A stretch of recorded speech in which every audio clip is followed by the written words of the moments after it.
आज मी संत कबीर साहेब यांच्या करण अभंगावर मी चिंतन मांडण्याचा प्रयत्न करीत आहे. अब मैं पाय बोरे ब्रह्मज्ञान, सहज समाधे सुख में रहबो, कोटि कल्प विश्राम. कहे कबीर जो आप विचारे, कहे कबीर जो आप विचारे, मिट गया वन जाना, सहज समाधि सुख में रहबो, कोटि कल्प विश्राम. कारण या एकाच चरणाचा अर्थ मी मराठीमध्ये सांगण्याचा प्रयत्न करणार आहे. प्रथम मी संत श्रेष्ठ कबीर साहेब यांच्या चरणी साष्टांग दंडवत घालतो. सर्व साधू संतांच्या चरणी साष्टांग दंडवत घालून पांडुरंग परमात्मा यांच्या चरणी साष्टांग दंडवत घालून माझ्या या चिंतनाला सुरुवात करतो. अब मैं पाय बोरे ब्रह्मज्ञान, सहज समाधे सुख में रहबो, कोटि कल्प विश्राम. कारण आपल्या जीवनामध्ये जर आपल्याला श्रीमंत व्हायचं असेल तर आपण काय करतो? प्रयत्न करीत राहतो. मग आता प्रयत्न करीत असताना प्रामाणिकपणे जर आपल्या जीवनामध्ये प्रयत्न केले तर काय का असणार, 100% का नाही तर आपण आपल्या जीवनामध्ये 25% तरी आपण आपल्या सफळ होतो आणि त्याच्यामध्ये आपल्याला सुख समाधान आपल्या जीवनामध्ये मिळतं. आता ज्याला श्रीमंतच व्हायचं नाही तो प्रयत्न करणारच नाही. तीच गोष्ट अध्यात्मामध्ये आहे. अध्यात्मामध्ये प्रत्येकाला त्याच्या जीवनामध्ये खरंच देव प्राप्त करावा वाटतो का? खरंच त्याच्या जीवनामध्ये देव प्राप्त करण्यासाठी त्याच्या जीवनामध्ये तो साधना करतो का? हा अत्यंत महत्त्वाचा मुद्दा आहे. म्हणून म्हटलं की हे जे कारण एकच चरण आहे, एकच चरण अमूल्य आहे. कारण का माझ्या जीवनामध्ये मी दररोज नित्य नियमानं जगद्गुरू तुकोबाराय यांच्या गाथ्यामधील मी चिंतन मांडित असतो. मला असं वाटलं की दररोज, कारण एकच जेवण करून माणसाला कंटाळा येतो, तेच खाऊन. कधी तर माणसाला हॉटेलमध्ये जावं, सुंदर असं जेवावं असं प्रत्येकाला वाटतं. तसं माझ्या मनाला वाटलं. दररोज जगद्गुरू तुकोबाराय यांच्या अभंगावरलं चिंतन तर आपलं चालूच आहे.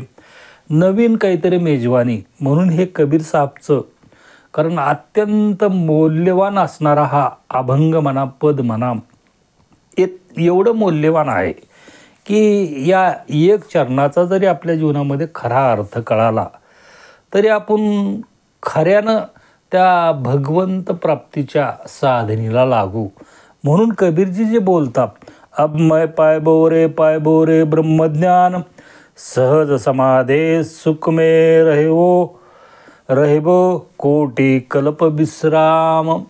कारण एक ज्ञान आहे, जे ज्ञान तुमच्या जीवनामध्ये मन आणि बुद्धीला भरपूर माहितीनं भरतं. मात्र पण आपल्या जीवनामध्ये आपलं हृदय रिकामं करीत नाही. हृदयामध्ये कारण केर कचरा तसाच राहतो. एक ज्ञान आहे आपल्या जीवनामध्ये, मन बुद्धी भरत नाही. मात्र हृदय मन बुद्धी शून्यतेचं मंदिर बनवितं. आता मग कोणतं ज्ञान चांगलं आहे? हे शून्यतेचं जे मंदिर बनवितं ते ज्ञान आपल्या जीवनामध्ये अत्यंत चांगलं आहे. एक ज्ञान आहे शिकून मिळतं, दुसरं जे ज्ञान आहे ते शिकून न शिकल्यासारखं असतं. जे शिकून मिळते ते मात्र तुमच्या जीवनामध्ये कचरा आहे. जे शिकल्यापासून दूर राहून जे मिळते ते मूल्यवान आहे, ते रत्न आहे, ते हिरा आहे. ते ज्ञान अत्यंत महत्त्वाचं आहे. शिकण्याद्वारे तेच शिकता येते आपल्या जीवनामध्ये. काय शिकता येतं? बाहेरून जे आत घातलं जातं किंवा आत आपल्या मन बुद्धीमध्ये जे संग्रह केला जातो त्याला ज्ञान म्हणतो. ते शास्त्रामधलं ज्ञान झालं. मग आपल्याला भगवंताची प्राप्ती करण्यासाठी किंवा आपल्या आत्मस्वरूपाची प्राप्ती करण्यासाठी आपलं आत्मस्वरूप आत हे आपल्या देहामध्येच आत लपलेलं आहे किंवा आत कसं आहे हे आपल्याला माहीतच नाही. मग हे जे आत्मस्वरूप आपल्या जीवनामध्ये प्राप्त करायचं आहे, हे बाहेरील जे ज्ञान आहे त्या बाहेरील ज्ञानानं ते प्राप्त करता येत नाही. त्याला आतलंच ज्ञान लागतं. आता हे बाहेरलं जे ज्ञान आहे, हे बाहेरलं ज्ञान तुमच्या जीवनामध्ये जे तुम्ही अनेक प्रवास करून अनेक प्रयत्न करून तुमच्या जीवनामध्ये ते मिळविलेलं असेल. तुम्ही या जगामध्ये पंडित म्हणून तुम्हाला पदवी मिळाली असेल. तुम्हाला पंडित म्हणूनच राहावं लागेल आणि पंडित म्हणूनच तुमच्या जीवनामध्ये मरावं लागेल. पण हे जे बाहेरून गोळा केलेलं ज्ञान आहे, शास्त्रामधून जे तुमच्या जीवनामध्ये गोळा केलेलं ज्ञान आहे, याचं जोपर्यंत तुमच्या जीवनामध्ये विसर्जन करीत नाहीत तोपर्यंत तुमच्या आत असलेल्या, कारण प्रज्ञेचा जन्म होत नाही, म्हणजे ज्ञानाचा तुमच्या जीवनामध्ये जन्म होत नाही. मग एकदा तुमच्या जीवनामध्ये तुम्ही पंडित झालात, मग ते पंडित झाल्यानंतर ते ज्ञान सोडणं अत्यंत कठीण आहे. ते आपल्या जीवनामध्ये ओझे आहे, त्याने तुम्हाला बांधलेले आहे, तो तुरुंग आहे. त्यामुळे तो मनुष्य त्याच्या जीवनामध्ये आंधळा होतो. तुमचे दरवाजे बंद होतील. कारण हा ज्याला ज्याच्या जीवनामध्ये शब्द ज्ञानाने किंवा शास्त्रज्ञानाने भगवंताची प्राप्ती होते, हा जो भ्रम त्याच्या जीवनामध्ये निर्माण झालेला आहे, त्याच्या जीवनामधलं ते अज्ञान आहे.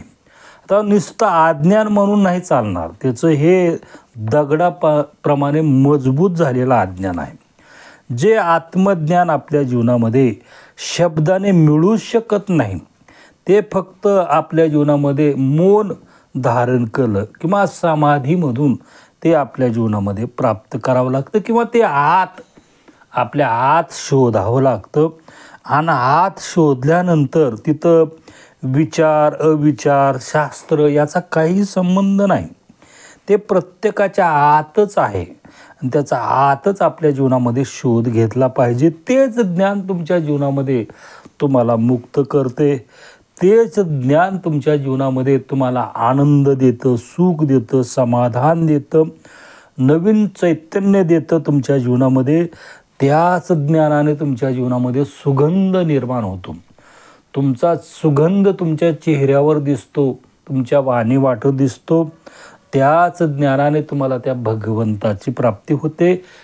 कबीरजी त्याच ज्ञानाबद्दल बोलतात. कबीरजी जे बोलतात, जर आपणही तसेच प्रयत्न केले तर आपल्यालाही आपल्या मुखावाटं जे कबीरजीच्या मुखावाटं जे वाक्य आले तेच आपल्या मुखावाटं वाक्य येणार आहेत. अब मैं पायबो रे ब्रह्मज्ञान. कारण याच्यामध्ये काही फरक पडणारच नाही, कारण यामध्ये थोडासुद्धा अहंकार नसेल. याच्यावर मी एक उदाहरण देतो. एखाद्याला भूक लागलेली आहे. आता त्याला भूक लागलेली आहे. आता भूक लागल्यानंतर त्यानं मग आता जेवण करण्याऐवजी त्यानं जर पाकशास्त्राचा अभ्यास केला, आता पाकशास्त्राचा अभ्यास करून त्याच्या जीवनामध्ये त्याचं पोट भरणार आहे का? पोट भरणार नाही. त्यानं काही केलं किंवा पंचपक्वानाचं नुसतं वर्णन करीत बसला तरी पोट भरणार आहे का? दुसऱ्यानं जेवण केलं तरी पोट भरणार आहे का? त्याला पोट भरण्यासाठी त्याच्या जीवनामध्ये त्याला स्वतःला जेवावंच लागतं. ज्यावेळेस तो जेवण करील त्यावेळेसच त्याचं पोट भरणार आहे. तसं इथं प्रत्येकाला ब्रह्मज्ञान प्राप्त करायचं आहे. ब्रह्मज्ञान मला प्राप्त करायचं आहे. जर मला माझ्या जीवनामध्ये ब्रह्मज्ञान प्राप्त करायचं असेल तर मला माझ्या जीवनामध्ये सत्याची भूक असली पाहिजे. मग ही सत्याची भूक आपल्या जीवनामध्ये जर तुम्हाला असेल तर तुमच्या जीवनामध्ये धर्मशास्त्र पाठ करून ही पूर्ण होणार नाही. धर्मशास्त्रामध्ये बरेच काही सांगितलेले आहे, मात्र सत्य नाही. कारण सत्य कधीही सांगता येत नाही आणि सत्य सांगण्यास कोणीच या जगामध्ये सक्षम नाही. सत्याला जाणता येते, मात्र जे जाणले आहे ते सत्य आजपर्यंत कोणालाच त्यांच्या जीवनामध्ये सांगता आलेले नाही. ते सहज त्यांच्या जीवनामध्ये उद्गार निघालेले आहेत. कारण ते सहज कशामुळं निघाले? कारण त्यांचं भानच राहिलं नाही. त्या आनंदामध्ये कबीरजी म्हणतात, अब मैं पायबो रे ब्रह्मज्ञान. कारण त्या आनंदा म्हणजे त्यांचं शरीरच ब्रह्मस्वरूप झालेले आहे, त्यांची वाणीच ब्रह्मस्वरूप झालेली आहे. म्हणून त्यांना हे शरीर आहे, हा देह आहे ह्याचं भान राहिलेलं नाही. आणि त्यांच्या मुखावाटं निघालेले ते शब्द आहेत. म्हणून आपल्या जीवनामध्ये जर ब्रह्मज्ञान प्राप्त करायचं असेल तर हे ज्या मनुष्याला त्याच्या जीवनामध्ये ब्रह्मज्ञान प्राप्त झालेलं आहे त्याच्या संगतीमध्ये राहावं लागेल. मग तो मनुष्य काय करेल, तुमच्याकडे जे तुम्ही बाहेर गोळा केलेलं ज्ञान आहे त्याचा पूर्ण नाश करील. तुमचं मन बुद्धी चित्त पूर्ण रिकामं करील. कारण तुम्ही जे बाहेरून गोळा केलेलं किंवा तुमच्याकडे जे आहे त्याचं पूर्ण रिक्त झाल्याशिवाय तुमच्या जीवनामध्ये तो आत्मज्ञानाचा एक एक थेंब तुमच्या बुद्धीमध्ये तो घालणार नाही. त्याला गुरु म्हटलं जातं. म्हणजे गीतेमध्ये भगवान श्रीकृष्ण सांगतात अर्जुनाला, गुह्य येव पुन्हा ऐक पुन्हा ऐक पुन्हा ऐक पुन्हा पुन्हा का ऐक. तसं हे ब्रह्मज्ञान जे आहे, कारण तुमची ऐकण्याची शक्ती किती आहे. कारण तुमचं तिथं मन नसलं पाहिजे. बुद्धी अहंकार आपल्या जीवनामध्ये हेच आपल्या अडचणीचं मूळ आहे. म्हणून ह्याचं सर्व विसर्जन आपल्या जीवनामध्ये केलं पाहिजे. आणि त्यावेळेस मग हे आत्मज्ञानाचं जे लोणी आहे, तूप आहे, ती एक एक थेंब आपल्या बुद्धिरूपी घाटामध्ये घातलं जातं. याच्यावर मी एक उदाहरण देतो म्हणजे ते तुमच्या लक्षात येईल. कारण दंतमंजन कारण का आपण टूथपेस्ट म्हणतो, एवढ्या मोठ्या जाहिराती टूथपेस्ट कंपनी टी व्हीवर करते, मोठमोठे पॉम्पलेट लावले जातात. कंपनी कोट्यावधी रुपये त्या जाहिरातीसाठी खर्च करते.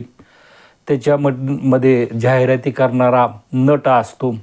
उदाहरणार्थ अमिताभ बच्चन करायले आहेत, धर्मेंद्र आहेत, मिथुन चक्रवर्ती हे जाहिराती करतात. आपण मग मिथुन चक्रवर्तीने हे टूथपेस्ट वापरलं, मग ते सांगतात यानं दाढा तुमच्या मजबूत होतील, तुमच्या हिरड्या वाटं जे रक्त वाहू लागलेलं आहे ते बंद होईल, तुमच्या किडलेल्या दाढासुद्धा पडणार नाहीत, एवढ्या मजबूत हे टूथपेस्ट आहे, तुमच्या दाताला झणझण व्हायचं बंद होईल, असं मोठ्या त्यांनी कारण ॲडव्हर्टाईजमध्ये सांगितलं जातं. मग आपण काय करतो, त्यांचे आता अमिताभ बच्चन टूथपेस्ट हाच वापरायला म्हणले की आपण ते खरेदी करतो.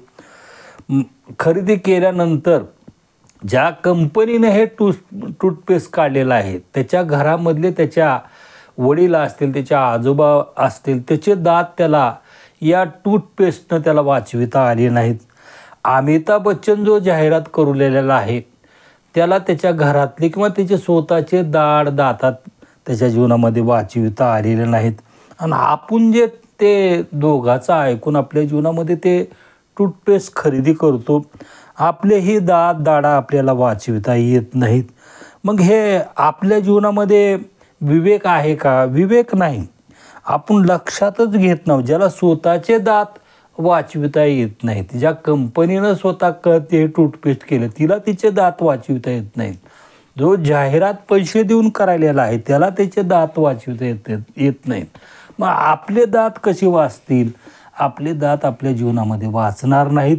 म्हणून या जगामध्ये आमच्यासारखे जे ब्रह्मज्ञान करण्याची जाहिरात करायलेले आहेत, जाहिरातच म्हणायची त्यांच्या जीवनामध्ये, आम्हालाच ब्रह्मज्ञान जर प्राप्त नसेल तर आम्ही तुम्हाला काय म्हणून ब्रह्मज्ञान देणार आहोत? ब्रह्मज्ञान कसं प्राप्त करून घ्यावं लागतं एवढंसुद्धा आजकाल जे आता मी माफी मागून बोलतो, पण त्यांच्या जीवनामध्ये रामकथा आहे, भागवत कथा आहे, फक्त ते कथाच आहेत. पायबोरे ब्रह्मज्ञान नाही तिथं, फक्त ज्ञान आहे, अहंकाराचं ज्ञान आहे. जे शब्द पंडित तुमच्या जीवनामध्ये होतात म्हणलं, जे आत्मज्ञानाचं किरण आपल्या हृदयात पडल्यानंतर आपण नाचू लागतो. जसं आकाशामध्ये ढग जमा होतात आणि मोर आपलं पंख पसरून नाचत असतो, तुमच्या हृदयाचे तार तसेच गुंजू लागतात. मग मन बुद्धी इथं काही तिचा मन बुद्धीचा संबंध राहत नाही, कारण ती गोष्ट प्रेमाची आहे. ज्ञानाचा काही संबंध नाही, ती आपल्या जीवनामध्ये श्रद्धेची गोष्ट आहे. विचाराचा काही संबंध नाही, ती आपल्या जीवनामध्ये भाव अत्यंत महत्त्वाचा आहे. एक जरी किरण आपल्या हृदयामध्ये त्या आत्मस्वरूपाचा प्रगट झाला, ते लकलकीत आत्मस्वरूपाचा किरण प्रगट झाल्यानंतर आपलं हे आत्मचैतन्य आहे, हे आत्मचैतन्य हेच हृदयामध्ये नाचू लागतं. मग आतूनच आपली जी वाणी आहे ती वाणी देखील जागृत होते. मग आपल्या जीवनाची आत चाललेली जी हालचाल आहे तीच बाहेर आपल्या जीवनामध्ये दिसते. म्हणून जे ते भाव चेहऱ्यावर दिसतात तेच वाक्य चेहऱ्यावर येतं. कारण तो जो मनुष्य ज्याला ब्रह्मज्ञान त्याच्या जीवनामध्ये प्राप्त झालेलं आहे, म्हणून त्याचा देहही ब्रह्मज्ञानच झालेला असतं, त्याची वाणीही ब्रह्मज्ञानच झालेली असते. म्हणून जे कबीरजी जी बोलतात, कारण अब मैं पाय बोरे ब्रह्मज्ञान, कारण त्यांच्या शब्दामध्येही ब्रह्मज्ञानच असतं. त्यांच्या मुखामधून निघालेले शब्दही ते ब्रह्मज्ञानाचंच वाक्य आहे. त्यामध्ये ते म्हणतात, मला ते सापडलं, मला ते सापडलं. कसं सापडलं? नैसर्गिक सापडलं. त्याच्या आनंदामध्ये ते उद्गार त्यांच्या मुखामोठं निघालेले असतात. असे जे कबीरजीच्या मुखावाटे जे हे कारण उद्गार निघालेले आहेत. कबीरजी सांगतात, माझ्या जीवनामध्ये लाखो जन्म मी भटकत राहिलो होतो, म्हणून सहज समाधे सुखमे रहिबो कोटी कल्प विश्राम. आता काय माझ्या जीवनामध्ये कोटी कल्प विश्रांती घ्यायची, आता जन्म घेण्याची माझ्या जीवनामध्ये गरज नाही. कशी गोष्ट झाली? कबीरजीला जर म्हटलं, कबीरजी सांगतात सहज समाधी. आता सहज समाधी कबीरजी म्हणतात, कारण समाधी सहज आणि आपण जे लावतो त्या समाधीमध्ये मग नक्कीच फरक असला पाहिजे. म्हणजे समाधी दोन प्रकारच्या आहेतच. आपण जे समाधी लावतो, कारण शास्त्रानं सांगितलेलं अष्टांग योगमध्ये आपण जे समाधीचं कारण माऊलीने वर्णन केलेलं आहे, यम नियम आसन ध्यान हे समाधीचे जे लक्षण आहेत त्याचं तंतोतंत पालन करून आपल्या जीवनामध्ये समाधी लावतो. म्हणजे आपण जे लावलेली समाधी आहे ते आपल्या प्रयत्नामधून ते प्राप्त होते. ते आपल्या जीवनामध्ये मौल्यवान नाही, कारण आपले प्रयत्न आपल्यापेक्षा श्रेष्ठ कधीच नसतात. त्या मनुष्याला त्याच्या जीवनामध्ये सुख शांती समाधान मिळेल, पण ते समाधान तेवढं मौल्यवान नाही. कारण ती समाधी कारण सहज समाधी नाही, सहज समाधी तुमच्या जीवनामध्ये वेगळीच आहे. या समाधीमधून तुमच्या जीवनामध्ये थोडी झलक मिळाल्यासारखी वाटेल. लोक तुमच्या मागं लागतील, लोक तुम्हाला साधू म्हणतील, लोक तुम्हाला संत म्हणतील, लोक तुमची पूजा करतील. मात्र या समाधीने तुमच्या जीवनामध्ये त्या भगवंताची प्राप्ती होणार नाही. ही समाधी वेगळी आणि सहज समाधी वेगळी. आता ही सहज जी समाधी आहे, कबीरजी जी त्यांच्या मुखावाटं नैसर्गिक निघालेले शब्द आहेत, तिथं अहंकार नाही. त्या आत्मज्ञानाचा आनंद त्यांच्या हृदयामध्ये अनाहत नाद ते गुंजत आहे. त्या ध्वनीमध्ये त्यांच्या जीवनामध्ये म्हणतात, मी अब मैं पाय बोरे ब्रह्मज्ञान, कारण आता ब्रह्मज्ञानाची माझ्या जीवनामध्ये प्राप्ती झालेली आहे. प्रत्येक साधू संताला त्यांच्या जीवनामध्ये वेगवेगळी अनुभूती आलेली आहे. आता जी कबीरजीला अनुभूती आलेली आहे ती कबीरजीच्या अनुभूती कबीरजीचीच अनुभूती आहे. जी माऊलीला अनुभूती आलेली आहे ती माऊलीच्या अनुभूती माऊलीचीच आहे. निवृत्तीनाथाची वेगळी, प्रत्येक साधू संताला जी आलेली अनुभूती आहे ती प्रत्येकाची अनुभूती वेगळी अनोठीच आहे. आता जगद्गुरू तुकोबाराय यांना भगवंताची प्राप्ती झाली. कशी झाली तर महाराज सांगतात, 15 दिवसा माझी साक्षात्कार झाला, विठोबा भेटला निराकार, भामगिरी पाटारे वस्ती जाण केले, वृत्ती स्थिरावरे परब्रह्मी, निर्वाण जाणोन्यासन घातले, ध्यान आरंभिले देवाजीचे, सर्पबिंचू व्याघ्र अंगाशी झोंबले, पिडू जे लागले सकळीक. महाराज सांगतात की त्या भामगिरी डोंगरावर कारण 15 दिवस बसलो बिगर अन्ना पाण्याचं. नुसतं बसलोच नाही, बसत असताना निर्धार झाला, आता उठायचं नाही, देह त्याग झाल्याशिवाय हालायचंही नाही. असा निर्धार केल्यानंतर महाराज सांगतात की साक्षात्कार झाला, विठोबा भेटला निराकार. कारण वृत्ती कुठं स्थिरावली, परब्रह्मी त्यांची वृत्ती स्थिरावली. निर्वाण जाणून आसन घातले, ध्यान आरंभिले देवाजीचे. आता किती परीक्षा आहे महाराजाच्या जीवनामध्ये. सर्प आहे, बिंचू आहे, व्याघ्र आहे, हे अंगाशी झोंबायलेले आहेत, म्हणजे लचके काढायलेले आहेत.